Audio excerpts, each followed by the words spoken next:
Bonjour, aujourd'hui je vous propose de voir comment intégrer un dictionnaire à une DLP. Mon dictionnaire est un fichier qui contient une liste de mots sensitifs. Il va donc falloir que j'importe ces mots dans la partie classification de mon interface pour les faire devenir réellement sensitifs. Donc je les déclare ici, sensitif infotype. Je vois au passage mes informations sensibles qui existent déjà, mais moi je vais en ajouter, donc je vais créer. Je dois donner un nom à cette liste de mots.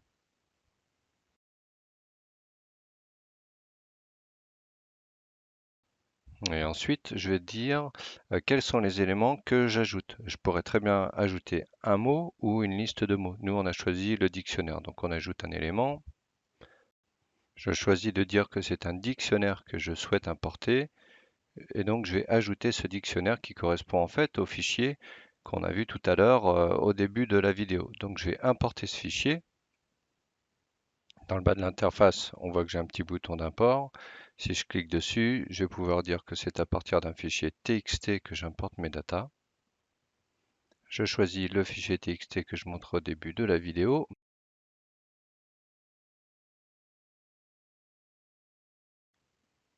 J'ai ma liste de mots qui arrive et donc je vais donner un titre à cette liste.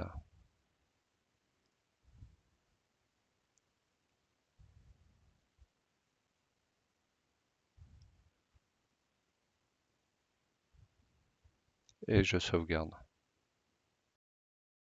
On voit que le nom de la liste qu'on vient d'entrer apparaît dans la partie dictionnaire. On va rien rajouter d'autre et on va passer à l'étape suivante qui est en fait un résumé de ce qu'on vient de créer.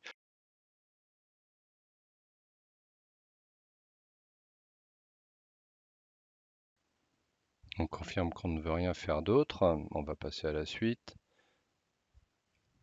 Et ici, on voit que, en fait, il y a une ligne blanche qui correspond à ce que l'on vient d'ajouter. On va faire un petit refresh pour la voir apparaître dans cette liste d'informations sensibles. La voici. En cliquant dessus, on va pouvoir vérifier en quoi elle consiste. Donc, c'est ce qu'on a configuré tout à l'heure. À ce stade, la vidéo pourrait être arrêtée. Moi, je vous propose de voir comment l'intégrer dans une DLP. Alors, dans la partie Data Loss Protection, on va créer une nouvelle policy. Create a policy.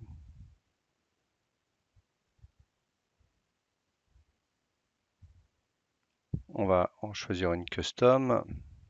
On lui donne un nom, une description, l'étendue de la DLP, donc tous les workflows. Et ici, on va choisir l'Advanced Settings pour pouvoir choisir exactement la rule que l'on veut. Donc on crée une nouvelle rule. On va définir ensuite les conditions qui font que cette rule va faire matcher la DLP. La DLP va matcher quand elle va contenir des choses et ces choses seront des informations sensibles. Et c'est ici que l'on choisit notre dictionnaire, celui qu'on a créé au début de cette vidéo. On l'ajoute, donne. Et comme on est en train de créer une DLP qui consiste à protéger la fuite des informations, il faut qu'on définisse également les actions à mener lorsque la DLP ou que la rule match. Nous, on va empêcher l'utilisateur d'envoyer ces données sensibles et on va lui restreindre l'accès à ces données.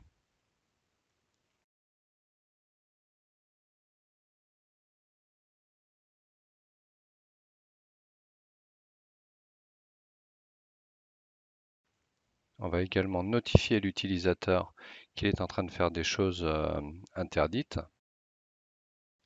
Et on va générer des alertes qui vont être envoyées par email à l'administrateur lorsque la DLP va matcher.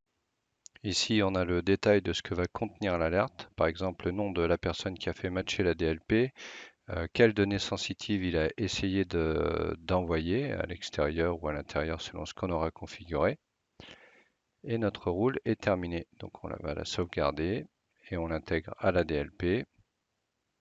et on choisit de la tester d'abord. Ici, c'est notre petit résumé habituel. On la crée. Et maintenant, on la voit disponible dans la liste des policies de notre tenant. J'espère que cette vidéo vous a plu et à bientôt sur la chaîne 90 secondes chrono.